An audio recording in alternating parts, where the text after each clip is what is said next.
새로운 길을 여시는 하나님이라는 제목으로 오늘 주님 말씀을 전하겠습니다. 여러분은 기적을 믿으시나요? 성경에는 놀라운 기적을 기록한 내용이 제법 많이 기록되어 있는데요.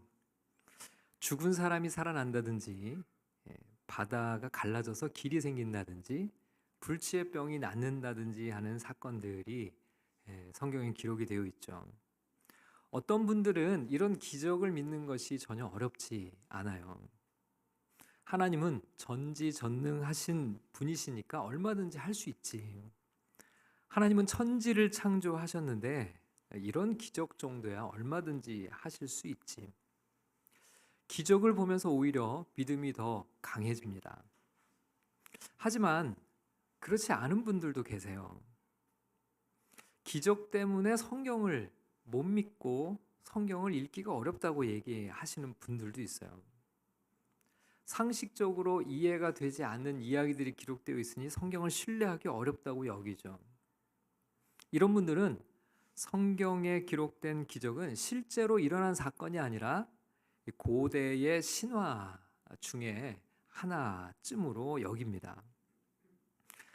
여러분, 지난주에 청소년 월드캠프에 저도 학생들과 함께 참석을 했어요. 정말 은혜가 넘치는 수련회였습니다. 8,000명의 다음 세대 학생들이 뜨겁게 찬양하고 기도하는 모습을 보니까 한국교회의 미래가 보이더라고요. 마지막 날 오전에 박리노라는 분의 간증을 들었어요. 이분은 탁월한 드럼 연주자시거든요. 그런데 이분이 청소년 시절에 시력을 완전히 잃었다고 해요. 6개월간의 정밀 검사를 받았는데 결과는 그야말로 충격이었습니다. 시신경이 완전히 파괴되어서 다시는 볼 수 없다는 그런 결과였어요. 그리고 장애인으로 등록이 되었습니다. 수년간 시각장애인으로 절망 속에서 살았다고 해요. 죽고 싶은 생각이 수도 없이 들었습니다. 어머니의 기도로 간신히 하루하루 버티며 살았어요. 그런데 이분에게 기적이 일어난 겁니다. 다시 볼 수 있게 된 거예요. 의학적으로는 설명이 안 되는 일이 일어난 거죠. 지금도 자신은 장애인으로 여전히 등록이 되어 있다고 그래요. 그래서 항상 장애인 카드를 가지고 다닌다고 하시는데요. 시신경이 완전히 파괴되어서 볼 수 없는 이유는 명확한데 왜 보이는지는 설명이 안 되기 때문에 여전히 장애인으로 등록이 되어 있다는 거예요.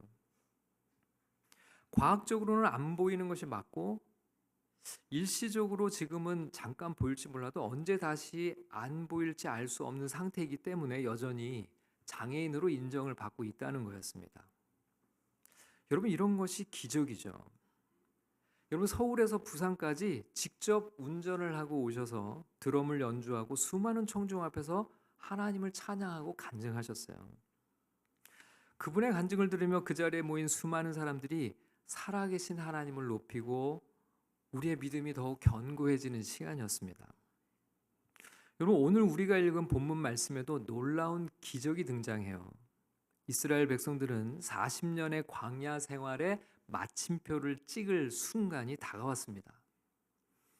수백 년 전에 이스라엘의 조상인 아브라함에게 하나님은 가나안 땅을 주시겠다고 약속하셨어요. 이집트에서 그 이후에 수백 년간 이스라엘은 그 민족은 노예로 살게 되죠. 그리고 이스라엘 백성들은 40년 전에 모세라는 지도자를 통해 이집트에서 탈출하는 데 성공했습니다. 여러분, 이집트에서 탈출하는 것을 한마디로 성경에 출애굽이라고 표현을 하죠. 여러분, 이 이집트가 성경에서는 애굽이라고 그렇게 불러요. 그래서 이집트를 탈출한 이야기가 바로 출애굽입니다. 그때 출애굽한 이후에 2년 만에 이 약속의 땅 가나안에 도착을 했어요. 그리고 이 땅에 들어갈 수 있는 기회가 왔습니다. 그런데 그만 이스라엘 백성들이 하나님 앞에 불신앙의 죄를 범하게 되었죠. 그리고 하나님의 심판을 받아 결국 다시 광야로 돌아가게 됩니다. 그 후로 38년간 광야를 떠돌게 돼요. 그 사이에 이집트를 탈출했던 출애굽 1세대는 광야에서 다 죽게 됩니다. 그리고 이집트에서 탈출한 지 40년이 지난 다시 지금 우리가 읽은 이 본문 이때에 약속의 땅 가나안에 들어갈 수 있는 또 한 번의 기회가 주어졌어요. 가나안 땅 앞에 서 있습니다. 이번에는 실패를 반복하지 않으리라 다짐했겠죠. 자, 이들이 이제 요단강을 건너가면 하나님이 약속하신 가나안 땅에 들어가게 되는 거예요. 여러분, 이 요단강은 원래 큰 강이 아니에요. 강폭이 한 30m 정도밖에 안 되고 깊이도 얕은 데는 50cm 정도로 건너가기 쉬운 그런 작은 강입니다. 여러분, 우리가 예수님 복음서를 보면 요단강에서 세례를 받죠. 요단강 안에 들어가서 세례를 받고 하는 아주 작은 강이에요. 평상시에 이 요단강을 건너는 것을 가지고 기적이라고 부르지 않습니다. 그런데 오늘 우리가 읽은 이 본문의 상황은 전혀 달라요. 자, 오늘 본문 14절과 15절 말씀을 같이 한번 읽어보겠습니다. 시작.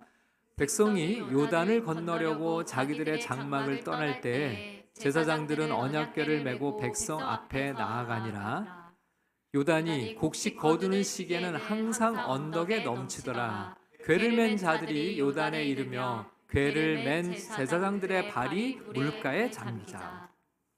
자, 여기 보면 이스라엘 백성들이 요단강을 건너가는 요 시기를 설명하는 몇 가지 단초가 있는데요. 15절에 보면 여기에 보면 곡식 거두는 시기라고 표현이 되어 있어요. 여러분, 이 곡식 거두는 시기가 언제냐면요. 오늘날의 달력으로는 3, 4월 정도에 해당이 되거든요. 봄이죠.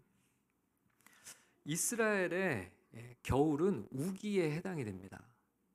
가을부터 이른 비가 내리기 시작해서 봄이 되면 늦은 비가 내리게 되는데 이때가 우기예요. 그리고 봄에 이 늦은 비가 그치고 나면 그때부터 여름 동안에는 건기가 시작이 됩니다. 거의 비가 내리지 않아요. 가을부터 비가 내리기 시작하면 이 건기 동안 바싹 말라 있던 땅이 촉촉하게 이제 적시기 시작하죠. 그때는 비가 와도 한동안 물을 다시 땅이 머금느라 물이 잘 수위가 올라가지는 않아요. 그런데 그렇게 해서 계속 비가 내리다 보면 나중에 늦은 비가 내리는 봄쯤 되면 이제 요단강의 수위가 제일 높아지는 시기가 와요. 더군다나 겨울의 우기 동안 헬몬산에는 많은 눈이 내리고 쌓이는데요. 봄이 되면 쌓였던 눈이 녹기 시작합니다. 그래서 늦은 비가 내리는 이 봄철에는 그동안 누적된 물이 이제 흘러내리기 시작하고 헬몬산에 눈이 또 녹아서 내리기 시작하면서 늦은 비가 내릴 때는 이 요단강이 크게 범람을 하고 홍수를 하게 돼요. 평상시에는 강폭이 30m 정도밖에 되지 않는 이 요단강의 수위가 점점 높아지다가 나중에 이 3, 4월쯤이 되면 강폭이 최대 1.6km까지 커진다고 그래요. 그리고 수심도 상당히 깊고 그때는 이 요단강이 계곡을 따라 흐르기 때문에 급류가 형성이 됩니다. 그러니까 이 시기가 되면 요단강을 건너는 것이 그냥 건너는 것이 아주 위험한 상황이 돼요. 그래서 15절에도 보면 이 곡식 거두는 시기에는 항상 언덕에 요단이 넘치더라 되어 있죠. 그러니까 이게 홍수가 나고 범람하는 그런 시기가 바로 요 시기예요. 그런데 이 강을 하나님께서 이 시기에 하나님이 건너게 하시는 거예요. 그리고 하나님이 이 강을 갑자기 멈추게 하셨다는 겁니다. 여러분 16절 말씀을 같이 읽어보겠습니다. 시작.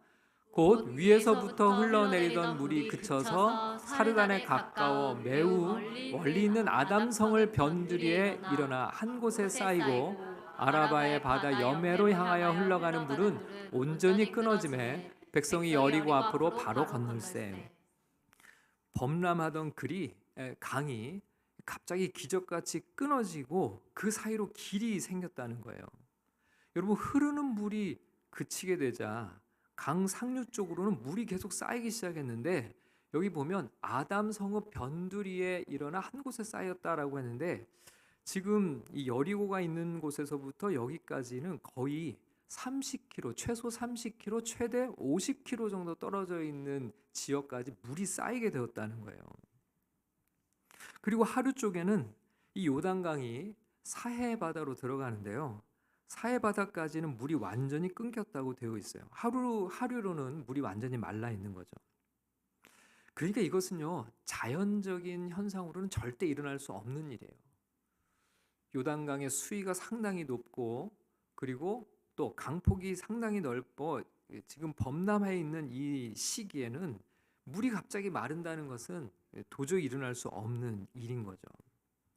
그러니까 지금 기적이 일어난 겁니다. 하나님이 기적을 행하신 거예요. 여러분, 우리는 오늘 이 본문 속에서 이 기적과 관련한 몇 가지 중요한 이 진리의 말씀을 발견할 수 있는데요. 하나님의 말씀 속에 주님이 주시는 귀한 은혜를 나누고자 합니다. 큰 은혜가 우리 모두에게 임하시기를 주님의 이름으로 축원합니다. 기적과 관련해서 발견할 수 있는 첫 번째 진리는 하나님은요, 의도적으로 우리 힘으로는 도저히 할 수 없는 상황으로 몰아가신다는 사실을 우리가 기억해야 돼요. 여러분, 앞에서도 잠시 언급을 했지만 요단강을 이 시기에 건너는 것은 이건 대단히 어려운 일이에요. 그런가 하면 어떤 시기에는 요단강을 건너는 것이 전혀 어렵지 않습니다.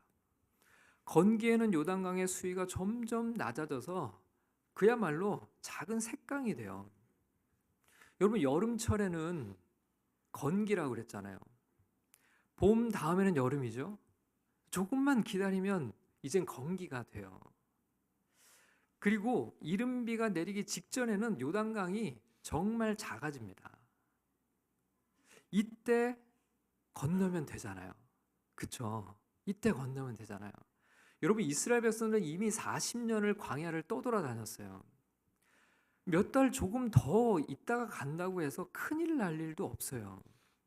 그런데 이렇게 급하게 이 가장 위험한 이때에 요단강을 건너게 하시는 이유가 있으신가요? 여러분, 인간적으로 생각하면 지금 이 시기는 요단강을 건널 시기가 절대 아니에요. 아니, 도대체 왜? 이런 질문이 생기죠. 아니, 왜 이 위험할 때?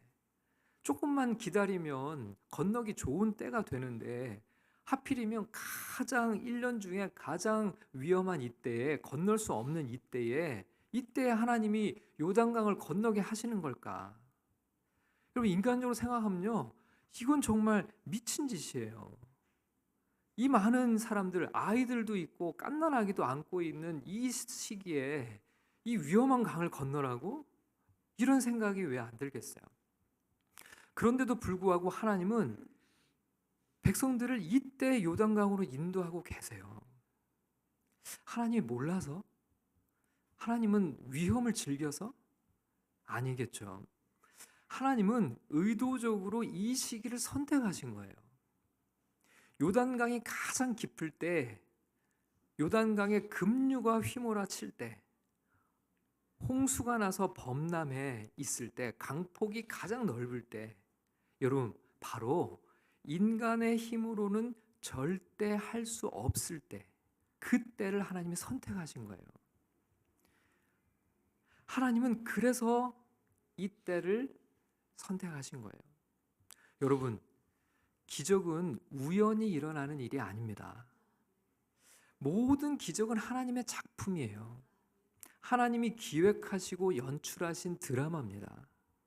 하나님의 개입이 아니고서는 답이 없는 상황을 일부러 하나님이 고르신 거예요. 여러분, 이것은 이 일이 하나님이 하신 일이라는 것을 모두가 알게 하시기 위해서 하나님은 이런 상황으로 우리를 인도해 가시는 거예요. 여러분, 우리는 우리 인생이 늘 꽃길만 걸으면 좋겠다고 생각하죠. 늘 순탄한 길, 뭐든지 술술 잘 풀리는 삶, 인생길이 쉽게 가면 복을 받았다고 생각할지 몰라요. 그런데 여러분, 항상 그 길에는 위험이 있고 함정이 있어요. 여러분, 그런 인생을 살다 보면 우리는 너무 쉽게 다 내가 한 것이라는 생각을 하게 됩니다. 내 능력으로 산 줄 알고 내 힘으로 했다고 여기죠. 그러면 인간은요, 하나님 없이도 얼마든지 살 수 있다는 깊은 착각에 빠지게 돼요. 근데 여러분, 범람하는 요단강 앞에 설 때는 달라져요. 엄청나게 불어난 급류를 바라보면서 이 강을 건너는 것은 도저히 내 힘으로는 안 된다는 것을 인정하게 되죠. 하나님의 도우심이 없이는 절대로 건널 수 없는 상황이 될 때 우리는 누구를 바라보게 될까요? 하나님을 바라보게 돼요. 여러분, 하나님께서 우리를 그런 상황으로 몰아가실 때가 있습니다. 하나님께서 이스라엘 백성들을 지금 그렇게 몰아가고 계신 거예요. 여러분, 몇 달 더 기다렸다가 요단강이 건너기 제일 쉬운 때에 건너도록 하실 수 있어요. 그런데 그렇게 건너면 이스라엘 백성들이 과연 하나님을 바라볼까요? 그렇지 않죠. 하나님이 요단강을 제일 건너기 어려운 이때에 요단강 앞으로 건너가게 하신 하나님의 의도가 있는 거예요. 어려운 상황으로 인도하시는 하나님의 계획이 있으신 거죠. 여러분, 우리도 마찬가지예요. 여러분, 제가 교회를 이렇게 목회하면서 보니까요, 교회가 세워지고 7년이라는 시간을 이렇게 돌아봐도 그런 것 같아요. 하나님께서 늘 범람하는 요단강 앞으로 우리를 인도해 가시는 때를 보게 돼요. 도저히 우리 힘으로는 건널 수 없는 강을 우리 앞에 목도하게 되는 거죠. 분명한 것은요, 우리 힘으로는 건널 수 없는 거예요. 그런데 지나놓고 보면 늘 하나님이 그 강을 건너게 하셨어요. 우리 힘으로가 아니라 하나님의 능력으로. 여러분, 하나님은요, 우리를 사망의 음침한 골짜기로 인도하실 때가 있어요. 홍수로 범람하는 요단강으로 인도하실 때가 있어요. 한편으로 하나님이 안 계신 건가? 하나님이 계시다면 이렇게 날 하실 수 있을까? 하나님이 날 사랑하시지 않는 걸까? 결코 그렇지 않아요. 오히려 하나님이 우리를 그곳으로 인도하고 계시는 거예요. 여러분, 우리가 어려운 일을 만날 때는 다 이유가 있습니다. 인생의 고난이 찾아올 때도 마찬가지예요. 여러분, 하나님의 계획에서 벗어난 일은 하나도 없습니다. 모든 것은 하나님의 섭리 안에 있습니다. 우리는 그걸 신뢰하며 가야 됩니다. 그리고 내 힘으로는 안 될 때, 여러분, 그때는요, 주님이 주님을 바라보라고 하시는 때예요. 우리의 시선을 다시 주님께 고정하라고 하시는 때입니다. 여러분, 어떤 상황에서도 주님을 의지하고 주님이 하실 일을 기대하며 나아가는 저와 여러분들이 다 될 수 있기를 축복합니다. 여러분, 기적과 관련해서 발견할 수 있는 두 번째 진리는 기적을 통해 하나님이 우리와 함께 계심을 알게 하신다는 거예요. 여러분, 하나님께서 기적을 주시는 이유가 뭘까요? 아주 단순합니다. 기적을 통해 하나님을 드러내 주시기 위해서예요. 여러분, 하나님은 우리 눈에 보입니까? 보이지 않습니까? 하나님은 보이지 않아요. 우리는 하나님을 볼 수 없습니다. 그런데요, 기적을 통해서 우리와 함께 하시는 하나님을 볼 수 있게 해주세요. 여러분, 홍수로 범람하는 요단강을 건널 때 하나님께서 어떻게 하라고 하시냐면요, 제사장들이 언약궤를 메고 요단강을 발바닥으로 밟고 멈추면 요단강이 멈출 것이다 라고 말씀하셨거든요. 13절 말씀을 같이 읽어보겠습니다. 13절입니다. 시작. 온 땅의 주 여호와의 궤를 맨 제사장들의 발바닥이 요단물을 밟고 멈추면 요단물 곧 위에서부터 흘러내리던 물이 끊어지고 한 곳에 쌓여 서리라. 여러분, 여기 보면 언약궤라고도 불리는 이 여호와의 궤가 나오죠. 여러분, 여호와의 궤를 맨 제사장들이 발바닥으로 요단강 물을 밟으면 물이 멈출 거라고 얘기를 하셨습니다. 여러분, 여기서 이 언약궤는요, 조금 설명하면 상자예요. 근데 이 상자는 아주 특별한 상자입니다. 이 상자는요, 10계명 돌판이 이 안에 들어있고요, 아론의 기적을 보여주는 지팡이가 들어있는데, 여러분, 그 지팡이에서 이 죽어있는 나무 지팡이에서 싹이 나게 되죠. 그래서 아론의 쌍난 지팡이라고 그러는데 그것도 기적을 보여주신 그 지팡이가 그 안에 들어있어요. 그리고 광야에서 이스라엘 백성들이 아침마다 먹던 만나가 항아리에 담겨져 있는데 그 항아리채 들어있습니다. 여러분 나중에 이 언약궤는 하나님이 만들라고 하신 성막 안에 지성소에 있어요. 특별히 언약궤는 하나님의 임재를 상징하는 그런 상징물입니다.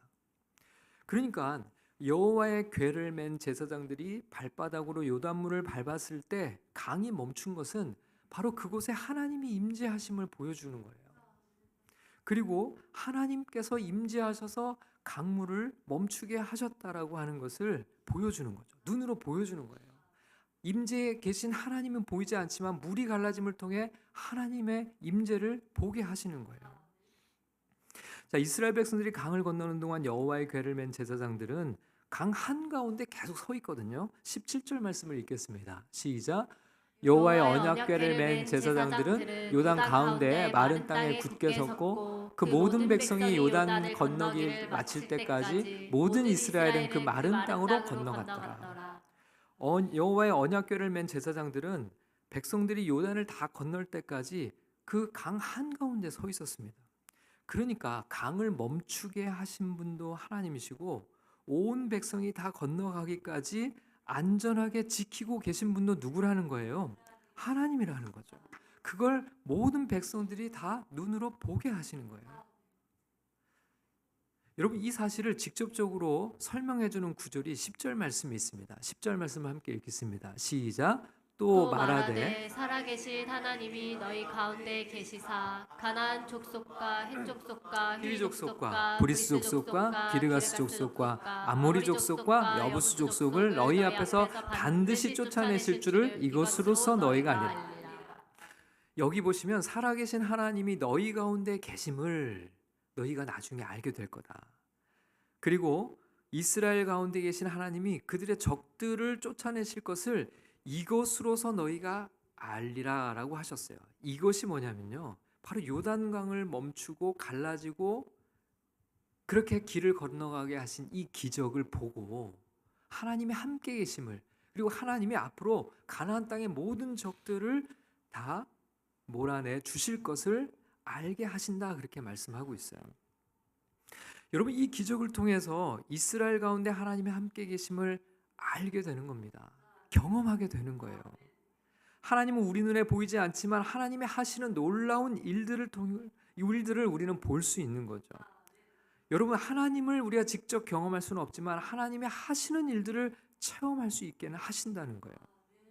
저는 우리 새로운 교회 우리 모든 성도님들이 날마다 하나님을 경험할 수 있기를 축복합니다. 근데 여러분 언제 하나님을 경험할 수 있어요? 내 힘으로는 안 될 때, 내 능력으로는 안 될 때, 여러분 그때는 하나님을 경험할 수 있는 기회가 찾아온 거예요. 우리와 함께 하셔서 우리를 도우시는 주님을 날마다 의지하며 주님을 경험하는 믿음의 삶, 우리 2025년에는 함께 살아가는 은혜가 있기를 축복합니다.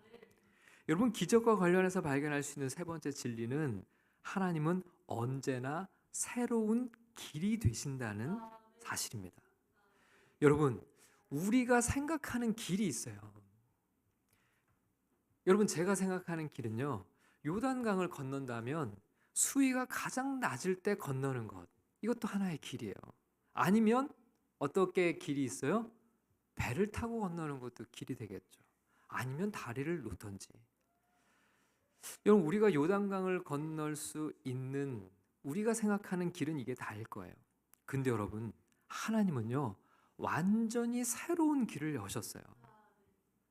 강물이 멈추게 하신 거죠. 여러분 이것은요 이전에 한 번도 경험해 보지 못한 길이었어요. 여러분 여호수아 3장 4절 말씀을 함께 읽어보겠습니다. 시작. 그러나 너희와 그 사이 거리가 2000 규빗쯤 되게 하고 그것에 가까이 하지는 말라. 그리하면 너희가 행할 길을 알리니 너희가 이전에 이 길을 지나보지 못하였음이니라 하니라.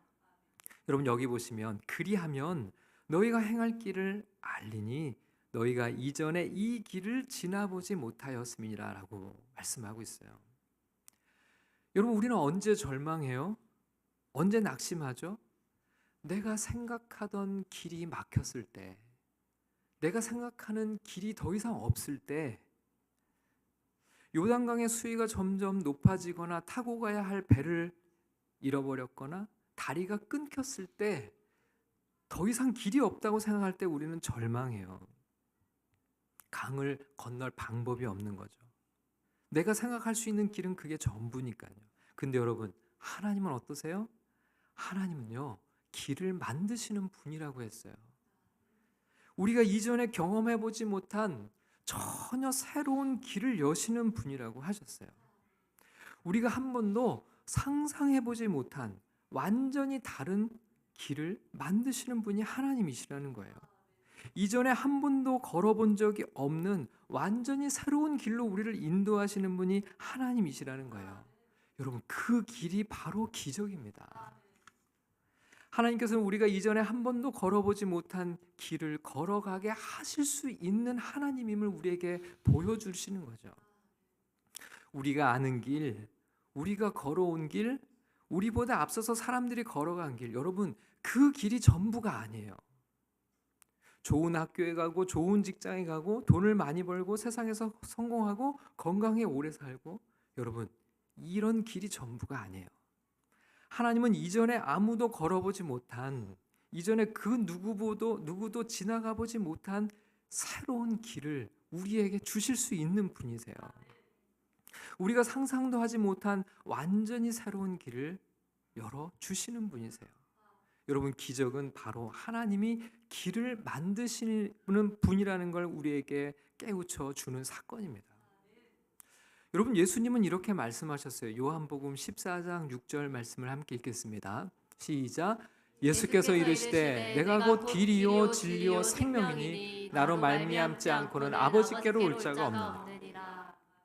예수님은 십자가 죽음과 부활이라는 기적을 통해 우리에게 완전히 새로운 길이 되셨어요. 하나님께로 나아갈 수 있는 완전히 새로운 길을 열어주셨어요. 이제는 예수님을 믿고 내 삶의 주인으로 영접하면 누구든지 죄를 용서받고 하나님의 자녀가 되는 은혜를 입는 길을 열어주신 거예요. 여러분, 내 힘으로 감당할 수 없는 인생의 문제 앞에서 좌절하지 마시기 바랍니다. 하나님께서는 때때로 우리가 감당할 수 없는 문제의 상황으로 이끌어 가세요. 그러나 그때는 하나님이 우리를 초대하시는 겁니다. 하나님이 우리와 함께 하심을 경험하게 하시도록, 하나님이 이전에 경험하지 못한 새로운 길을 열어주시려고 우리를 부르고 계신 거예요. 우리 하나님은 길을 만드시는 분임을 우리 잊지 말아야 됩니다. 주님이 우리의 길이 되어주심을 기억해야 됩니다. 주님을 만나면 인생의 길이 열리게 될 줄 믿습니다. 그런 은혜가 우리 모두에게 임하시기를 주님의 이름으로 간절히 축원합니다.